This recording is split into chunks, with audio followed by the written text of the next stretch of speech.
आप लोग बखूबी जानते हैं कि बॉलीवुड से जुड़े कई सारे राज मैं पिछले कुछ दिनों से खोल रहा हूं।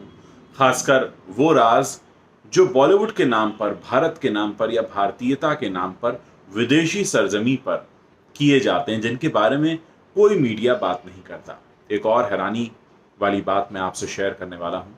आप जानते ही होंगे कि जब भी कोई फिल्म फेस्टिवल आयोजित होता है तो उसके लिए सिनेमा रील्स को ट्रांसपोर्ट किया जाता है इंडिया से उस देश में जहां पर ये फिल्म फेस्टिवल हो रहा है। इसमें ऑस्ट्रेलिया भी है और बहुत सारे कई और देश हैं।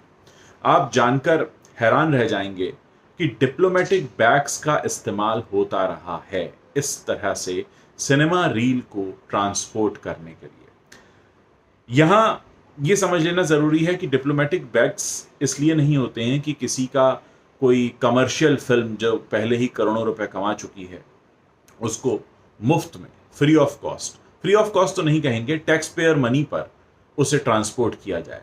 क्योंकि आमतौर पर सिनेमा रील को एक देश से दूसरे देश में ट्रांसपोर्टेशन का जो कॉस्ट होता है वही करीब 8 से 10,000 डॉलर तक आ जाता है। जी हाँ, ऐसे में 20-20, 30-30 फिल्में डिप्लोमेटिक बैग्स के जरिए पहुंचाई जाती हैं और एक तरह से जो इंडियन फॉरेन सर्विसेज के ऑफिसर्स होते हैं या कॉन्सुलेट के ऑफिसर्स होते हैं उनके सामने अपने प्रभाव का इस्तेमाल किया जाता है कि फला डायरेक्टर, फला प्रोड्यूसर, फला स्टार ये कह रहा है। और कई बार ये भी देखा गया है कि काउंसलेट की जो बिल्डिंग है अलग अलग देशों में उसका इस्तेमाल भी किया जाता है फ्री ऑफ कॉस्ट। असल में काउंसलेट अक्सर जो हमारे देश के पद्मश्री स्तर के विजेता होते हैं या फिर भारतीय जो संस्कृति है उसको अगर बढ़ाने के लिए कोई कार्यक्रम हो रहा है, मान लीजिए कोई भारतीय शास्त्रीय संगीत का कार्यक्रम है या सांस्कृतिक नृत्य का कार्यक्रम है, उसके लिए अक्सर इस तरह के ऑडिटोरियम दिए जाते हैं। लेकिन हैरानी की बात यह है कि खुद को भारतीय संस्कृति का ब्रांड एम्बेसडर बना चुका बॉलीवुड और इंडियन फिल्म इंडस्ट्री के नाम पर बहुत से लोगों की भावनाओं से खेलने वाला बॉलीवुड अक्सर कई सारे देशों में काउंसलेट बिल्डिंग के ऑडिटोरियम का इस्तेमाल करता है, यानी वो भी मुफ्त में।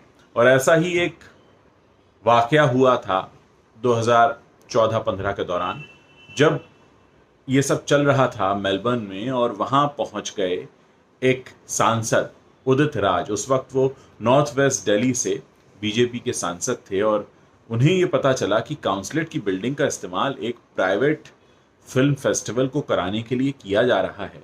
उस पर उन्होंने कड़ी आपत्ति जताई और खुद चिट्ठी लिखी और उसके बाद वो पूरा मामला शांत हुआ और उन्होंने ये बहुत अच्छे से इशू उठाया कि ये तो भारतीय संसद की संपत्ति है, उसका इस्तेमाल किसी प्राइवेट फिल्म फेस्टिवल के लिए क्यों किया जा रहा है। इस तरीके का एक मामला तो इस तरह से सामने आ गया था क्योंकि उस वक्त वो सांसद साहब दौरे पर थे ऑस्ट्रेलिया के। आप सोचिए कितने ऐसे घोटाले हुए होंगे, कितनी जगह पर जो टैक्स पेयर्स का मनी है, जो भारत सरकार की संपत्ति है, उसका इस्तेमाल गलत तरीके से कितनी जगह किया जाता है। ये सारी बातें आपको कभी कोई नहीं बताएगा, सिर्फ वही लोग बताएंगे जिन्होंने अपनी आंखों के सामने होते हुए इसे देखा है और जिन्हें मेरे जैसे प्लेटफॉर्म पर भरोसा है कि अगर वो मुझ तक सही संदेश पहुंचाते हैं तो मैं उसे सही तरीके से आप लोगों तक पहुंचाऊंगा। ये सब वो बातें हैं जिनका आपको जानना बहुत जरूरी है। इस पूरे मामले पर आप अपनी क्या राय रखते हैं मुझे जरूर बताइए।